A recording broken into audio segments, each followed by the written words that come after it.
Welcome to the Techmeme Ride Home for Thursday, October 24th, 2024. I'm Brian McCullough. Today, Raspberry Pi does AI now too. Apple is cutting iPhone production orders. Microsoft says China, Russia, and Iran are still doing the dirt as elections near. What if Foxconn got into the business of manufacturing cars? And what if surge pricing, but for groceries? New electronic price tags could make that possible. Here's what you missed today in the world of tech.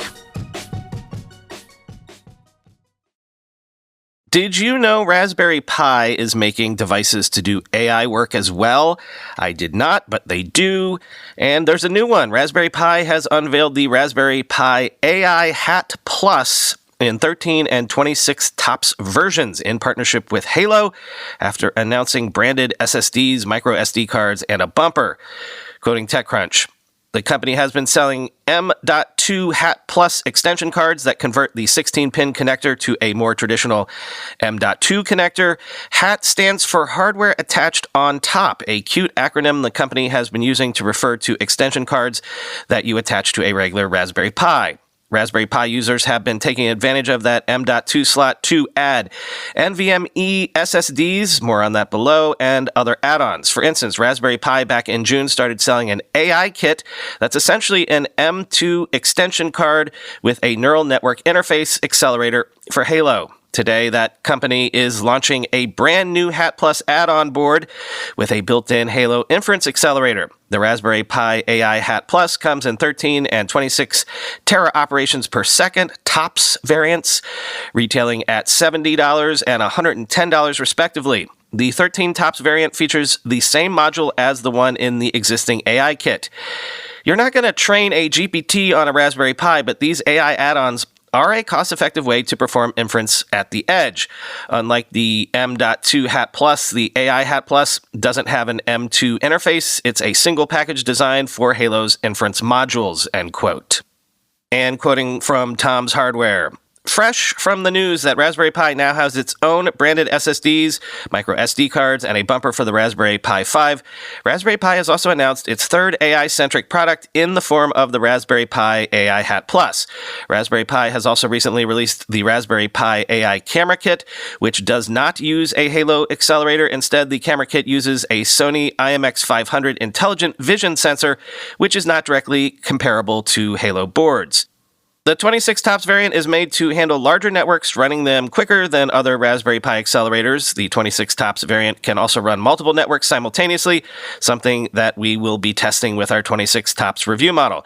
If you are running the latest version of Raspberry Pi OS, then it will automatically detect the onboard Halo accelerator, making it available for use in AI applications, including RPI Cam apps and Pi Camera 2, end quote. Apple analyst extraordinaire Ming-Chi Kuo says Apple has cut iPhone 16 orders by around 10 million units for the fourth quarter of 2024 and the first half of 2025, mostly non-Pro models.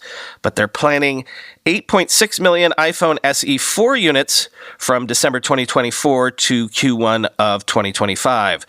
Quote, Apple's iPhone revenue in Q4 2024 may not fully reflect the impact of production cuts, as the gap between production and sell-through in the fourth quarter was larger than in the fourth quarter of last year, and the product mix in the fourth quarter of 2024 is more favorable, with increased production of the Pro Max model for September to October. However, iPhone revenues are expected to come under pressure in the first half of 2025 due to a year-on-year shipment decline and a less favorable product mix due to the launch of the SE4.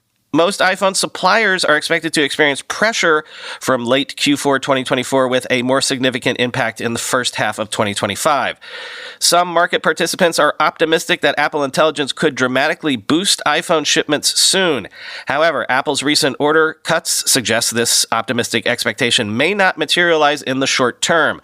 I believe that Apple is best positioned to succeed in on-device AI, and I am confident about the long-term potential for Apple Intelligence to become a popular paid service. However, significant growth in iPhone shipments will likely require further hardware innovation to accompany this AI development, end quote.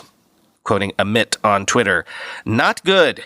Either the Apple iPhone 16 story is as simple as no one really wants to upgrade, so they won't, or everyone is off on these estimates, really not sure where the growth comes from if it's not iPhone 16 or Apple Intelligence, given it hasn't launched yet in the market. And quoting Ed Gilmore, also on Twitter, and they're stuffing inventory channels, and it's going to get worse once folks actually try Apple Intelligence. There is zero reason to buy a new iPhone. How big is the stock buyback for Q4 going to be? End quote.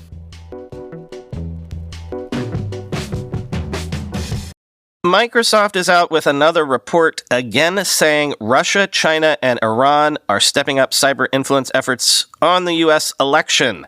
China in particular, it seems, has focused on down-ballot candidates and Congress members.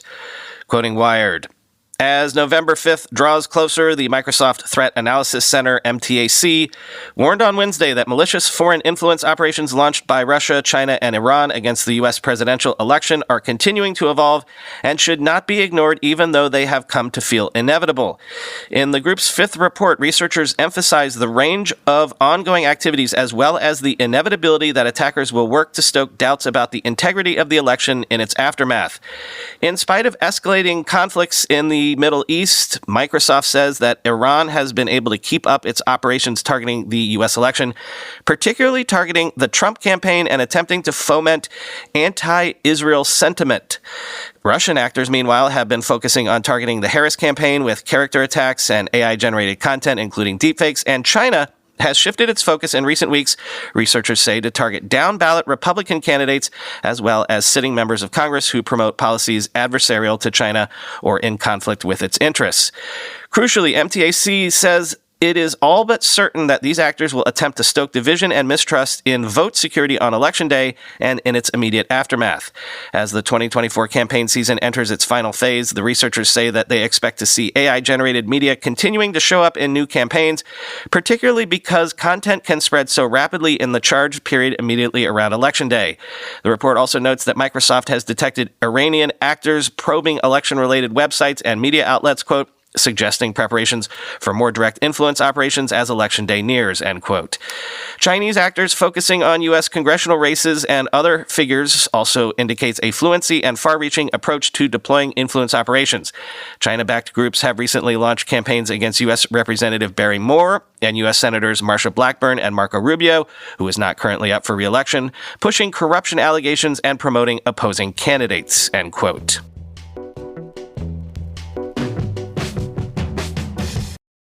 I'm not sure we've spoken about this, but there has been a steady drumbeat of stories recently about the alleged child predators on the game Roblox.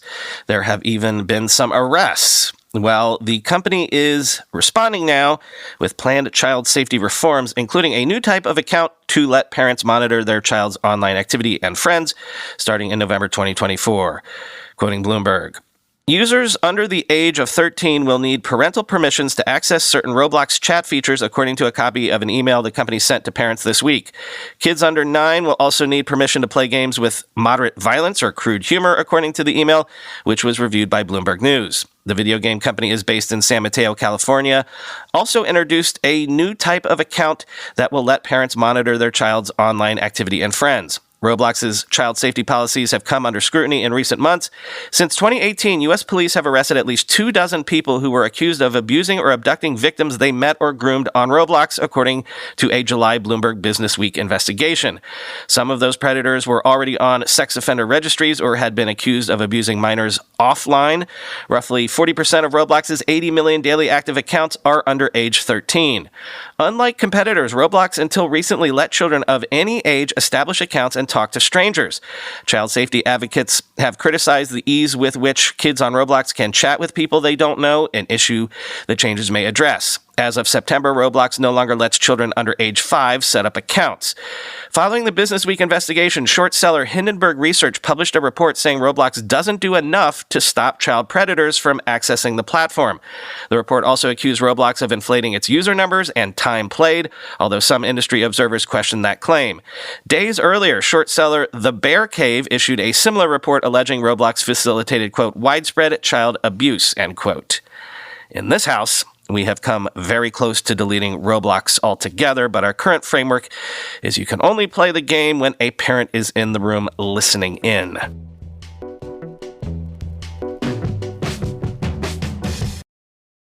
What if cars were manufactured like smartphones? And I mean that quite literally. Like, what if cars were also made by Foxconn?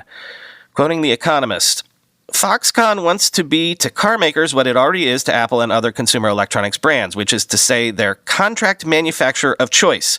On October 8th, the firm unveiled 2 new EV reference models, an unexpectedly handsome people carrier and an ungainlier small bus.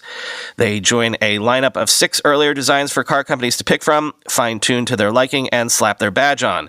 One of these, an SUV, has become a domestic EV bestseller for LuxGen, a 15-year-old Taiwanese car maker. Next year, Foxconn aims to be mass-producing a version of it with an American partner. One day, it would love to be churning out Teslas. If an EV is a smartphone on wheels, why not build it like a smartphone? And who better to do this than the world's leading assembler of electronics? For Foxconn, the $4 trillion global car market is a big prize as smartphone sales tail off. For EV newcomers with no manufacturing chops and legacy car giants with the wrong sort, farming out assembly could be a way out of production hell, as Elon Musk once memorably described Tesla's effort to expand capacity. And what automotive CEO would pass up an opportunity to be more like Tim Cook at Apple, overseeing a revered brand, ungodly profits, and a $3.5 trillion market capitalization? This should not be a huge leap for car makers. Their suppliers nowadays contribute 2/3 of the value of a vehicle, estimates Matteo Fini of S&P Global Mobility, a research group, leaving them to do the design, final assembly, marketing, and distribution. Moreover, integrating all the disparate subsystems is a growing headache. Already, some BMWs, Jaguars, and Toyotas, notably low-volume, high-margin coupes and convertibles, are put together by contractors such as Magna Steyr. In 1999, Ford toyed with getting out of metal bending entirely in order to focus on the immaterial bits of the business. As a Ford executive summed it up to The Economist at the time, auto companies are seen as firms which invest a lot and get a little return. Consumer companies are seen as investing little and earning a lot. That idea proved too futuristic for turn-of-the-century Detroit and was ditched, but the executive's words rang true then and ring truer today. Ford and Apple each maintain $40 billion or so in fixed assets and spend $8 to $10 billion a year on capital investments. Yet in 2023, the iPhone maker raked in more than twice Ford's revenue and 23 times its net profit. Even if you add its $30 billion in research and development costs to its capital expenditure, Apple is matched by Volkswagen and Toyota, the world's 2 biggest car makers, neither of which sells as much. As a share of revenue, Apple's combined R&D and capital spending at 10% is dwarfed by that of BYD, China's EV champion, which last year spent 27%. Now, imagine that Toyota or Volkswagen trim their outlays along similar lines. Cutting their R&D and capital spending by half would free up $19 billion apiece in each firm's cash flow after capital expenses. Assuming their shares kept trading at a typical recent multiple of this free cash flow, Volkswagen would stand to gain $170 billion in market value and Toyota some $270 billion, more than doubling and quadrupling their market values respectively, end quote.